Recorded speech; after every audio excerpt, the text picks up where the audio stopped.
Senhor esteja convosco. Ele está no meio de nós. Proclamação do Evangelho de Jesus Cristo, segundo Marcos. Glória a vós, Senhor.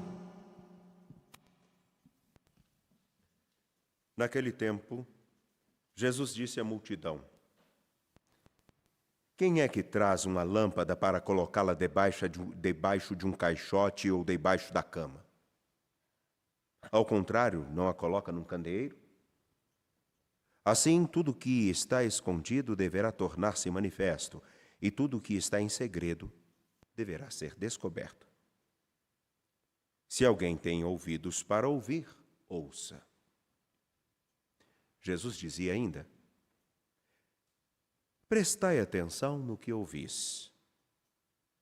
Com a mesma medida com que medirdes, também vós sereis medidos, e vos será dado ainda mais. Ao que tem alguma coisa, será dado mais ainda.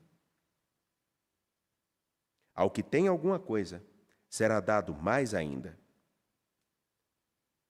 Do que não tem, será tirado até mesmo o que ele tem. Palavra da salvação. Glória a vós, Senhor. Por favor, podem se assentar, vocês que aqui estão conosco. Lembrando que nós estamos com 78% do que é o necessário como membros da família dos devotos para cumprirmos com as nossas obrigações e custearmos toda a programação religiosa da TV Horizonte e da Rádio América, inclusive essa transmissão. Por isso, a fidelidade de cada membro da família dos devotos é fundamental, a oferta espontânea de cada um também é singular para esse caminho, mas precisamos muito da adesão daqueles que nos acompanham, mas não estão na família dos devotos, e, aderindo à família dos devotos, com o que for possível, nos ajudar a continuar a propagar a palavra de nosso Deus a tantos, tantas. Leitura do segundo livro de Samuel, capítulo 7, versículos 18 a 19, 24 a 29. Esse trecho que nós temos de Samuel é a continuação daquela saga que se deu com o início quando Davi quis construir um templo para o Senhor. Ele recebe de Natã a profecia: não construa um templo, você não tem que construir um templo para mim. Eu é que farei de você uma casa. Eu não preciso de uma casa, eu quero que você, então, entenda isso. Eu é que te constituirei como casa. Davi queria construir um templo para o Senhor, então nele habitar, portanto, sua casa. E nesse trecho, nós vemos agora no capítulo 7, 18 a 19, 24 a 29, o desfecho disso.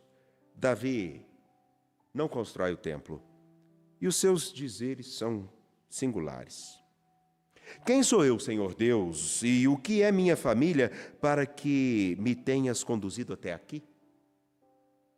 Um reconhecimento de que aquele a quem ele gostaria de construir uma casa, primordialmente, olha para a pequenez do seu povo, olha para a pequenez daquele que é escolhido como rei, portanto Davi, e de sua família, vê a sua pequenez e percebe: na verdade, agradecemos porque nos trouxe até aqui.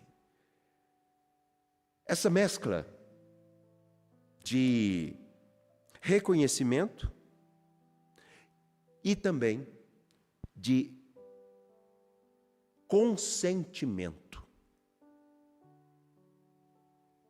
Ele reconhece que é o Senhor quem o conduz, e ele consente com o dizer: eu não vou me preocupar então em construir um templo, eu não vou me preocupar em construir uma casa,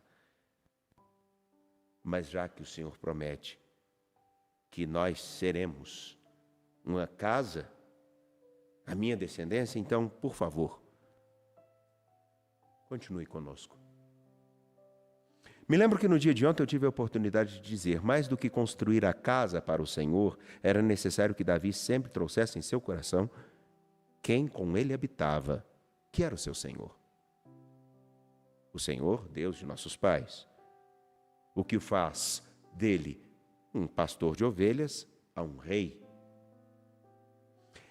Aqui está um ponto importante, porque nós rezamos que, inclusive no Pai Nosso, faça-se a tua vontade, assim na terra como no céu. E a vontade de nosso Deus, em alguns casos, ela parece que se contrapõe à nossa. Mas é claro que isso nós não gostamos. Prova disso é que nós procuramos aqueles lugares que reafirmam, ou aquelas expressões que reafirmam que o nosso desejo, a nossa vontade é que se vai realizar. Inclusive, eu escutei uma vez uma pessoa dizendo assim: se eu cheguei a sentir o desejo no meu coração de que aquilo precisa ser acontecido, é porque é vontade de Deus. Não se engane. Não se engane. As nossas vontades, os nossos desejos, as nossas buscas nem sempre estão marcadas por aquilo que seria o comprometimento com o nosso Senhor e com a vida que Ele tem para cada um de nós.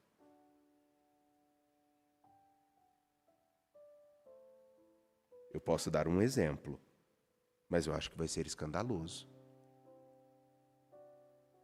Vocês querem que eu dê? Eu vou dar. Uma bem-aventurada criatura se apaixonou por outra criatura que era casada.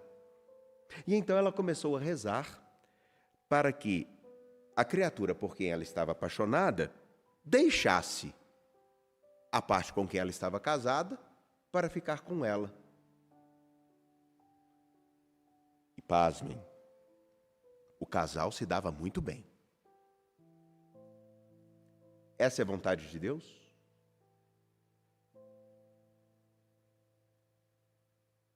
O casal está bem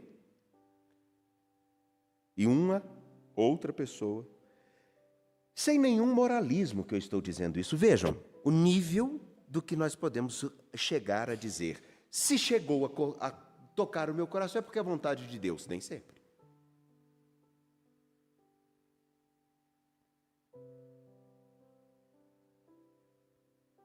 Davi queria uma coisa boa, construir um templo. Mas não era isso que o Senhor queria. Ele queria que Davi entendesse: eu estou te fazendo minha casa. Aonde você estiver, eu estou. Se você entender isso, aonde você estiver, eu estou, eu já tenho a minha morada. Bem, o salmo cantado no 131, 132, no qual é dito: o Senhor vai dar-lhe o trono de seu pai, o rei Davi, ele expressa uma compreensão que no texto que nós escutamos de Samuel já está evidente. Davi só consegue deixar os seus planos para abraçar o plano ou o sonho que o Senhor tem, porque antes de tudo ele confia que aquele a quem ele dedicou os seus dias não deixa de cumprir o que promete. Eu farei de você uma casa. Então, olhando para o meu passado, ele que me trouxe até aqui, como eu vou duvidar dele? Portanto, acreditando nele, deixo isso que aparentemente é uma vontade até boa, mas me coloco na condição de acolher o que ele quer.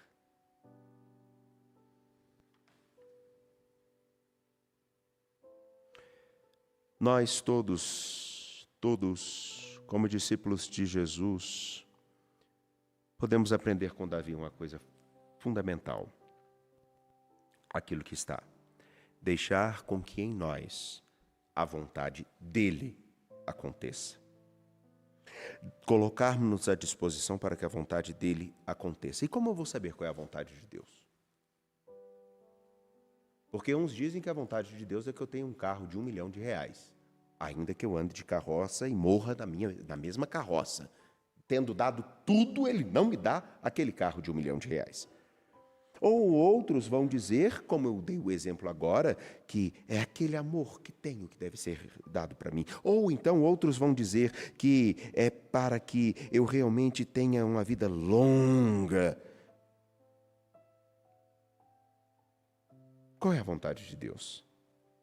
Aprendi com um padre muito sábio, aquela que te dá paz ao coração, que não te perturba.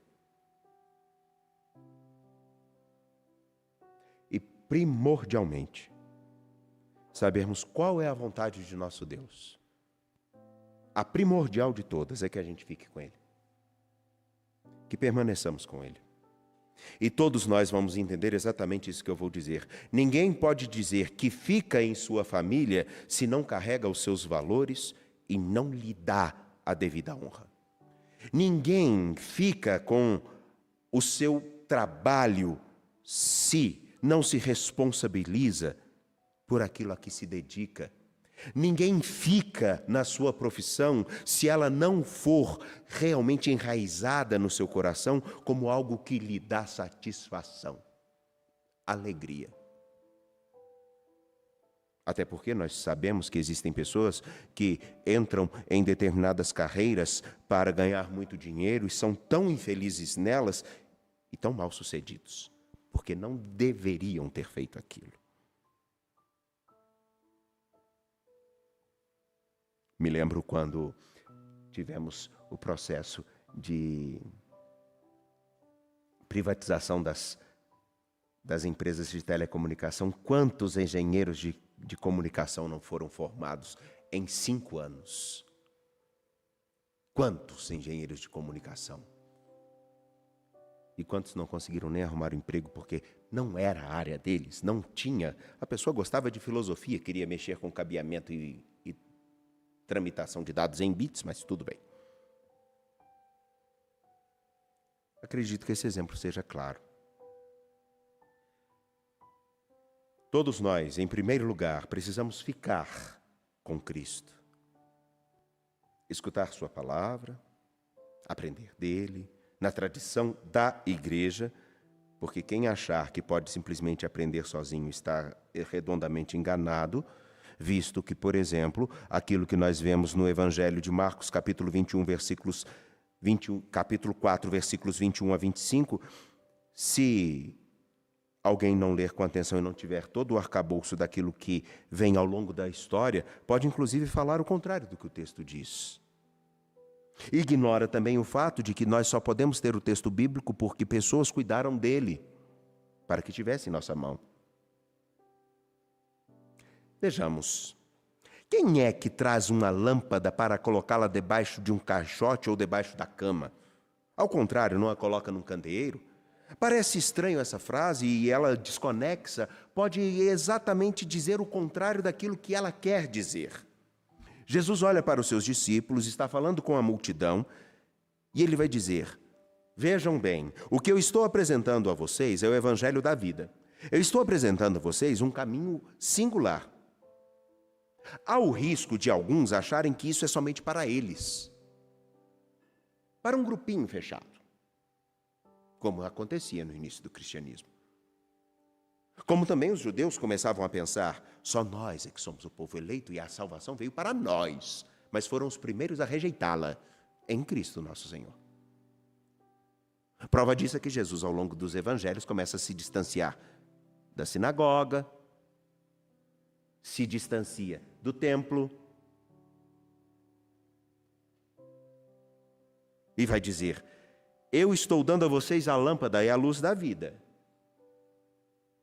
Vocês podem se apegar a ela e achar que ela é somente para vocês, mas não é.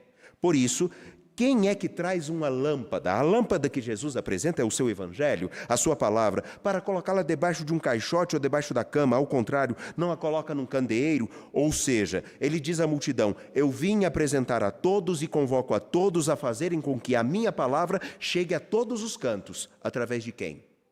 Daqueles que entenderam qual é a minha vontade. Tempos atrás, ainda nos evangelhos de Marcos, nós escutamos Jesus dizendo: ele atraiu a si aqueles que ele quis, para participar com ele de seu caminho. Assim, tudo que está escondido deverá tornar-se manifesto, e tudo que está em segredo deverá ser descoberto. Para dizer, o evangelho, a palavra da vida, o que eu lhes apresento é para todos. Mas é claro que nenhum de nós tem a tentação de falar assim: o meu Jesusinho, o meu Deusinho, do meu jeitinho, fazendo o que eu quero. Ninguém. Ninguém tem essa tentação. Absolutamente ninguém. Se alguém concordar, eu vou ter que chamar de mentiroso. Se alguém tem ouvidos para ouvir, ouça. Mais ainda, vejam o desdobramento disso. Parece que as coisas não se conectam, mas se conectam sim. Prestai atenção no que ouvis. Com a mesma medida com que medirdes, também vós sereis medidos, e vos será dado ainda mais. Aqui é um ponto importante. Com a mesma medida com que nos dedicarmos a apresentar o Evangelho a todas as pessoas, e estivermos dispostos a ultrapassar os nossos julgamentos, as nossas definições de quem é digno ou não de receber o Evangelho, de receber a palavra da vida, de escutá-la, não significa que, escutando-a, a pessoa irá aderir ao Evangelho, irá aderir ao caminho com Jesus Cristo. Não.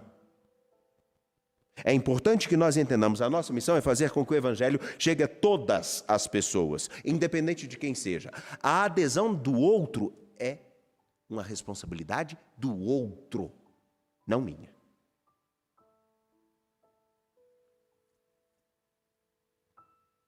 Quando pensamos simplesmente na mesquinhez que carregamos dentro de nós, falamos assim, eu não vou falar com fulano porque... E não tenham dúvida, tenho 13 anos de padre e eu já vi esse tipo de colocação. E não foi de padres, foram de pessoas que se sentavam em bancos. Não falaremos do Evangelho a tais pessoas. Para que nós vamos lá?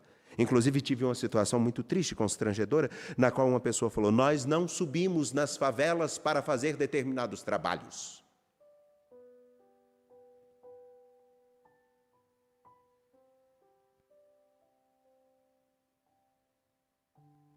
É o que aqui está dizendo. Uma pessoa que assim procede, será que ela está entendendo o que significa Jesus dizer ir até os confins do mundo? Através dele? Será que não há delegação para que os outros façam? Os outros é quem deve anunciar, os outros é que devem se comprometer, os outros é que devem fazer. Eu, nada. E quem não se compromete, não tem o direito de reclamar de nada. É igual o bem-aventurado, que chega em casa, não contribui com nada, nem paga uma conta e ainda quer que a mesa esteja posta. Sem vergonha.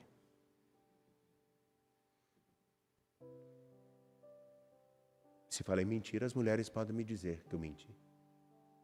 Os homens também, porque também todos nós, existem umas boas bruacas por aí também. E não são poucas. Prestai atenção no que ouvis. Com a mesma medida com que medirdes, também vós sereis medidos, e vos será dado ainda mais. Ao que tem alguma coisa, será dado ainda mais. A dinâmica do Evangelho está explícita. Aqueles que se comprometerem em deixarem com que o Evangelho, dentro de sua história, de sua vida, com comprometimento, brilhe, ilumine, esse também ganhará mais. Esse ganhará mais. Porque a mesma medida na qual, com que nos dedicamos em fazer com que a boa nova, o Evangelho, a dedicação às pessoas deixem de ser discursos, mas se tornem uma prática, nós ganhamos, primeiro pessoalmente, porque de um modo ou de outro a gente tem que se tornar um pouquinho melhor. Nós ganhamos também na medida com que vemos os frutos daquele bem que nós espalhamos e o comprometimento que temos começar a incidir ao nosso redor. Nem que seja uma criança que veja o comprometimento de alguém, já é um ganho. Nós saímos ganhando. Agora vejam, aqueles que na sua mesquinhez fecham-se e encarceram-se voluntariamente por uma aparente satisfação ou para não ter nenhuma inquietação, nenhum contratempo, se fecham em si mesmos e acham que o meu Deusinho, no meu cantinho, no meu quartinho, do meu jeitinho, esse sempre perde. Este sempre perde. Quem não entendeu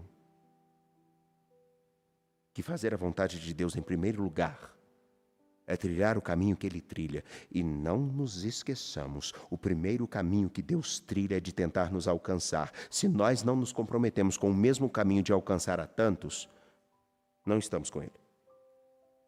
Seja quem for.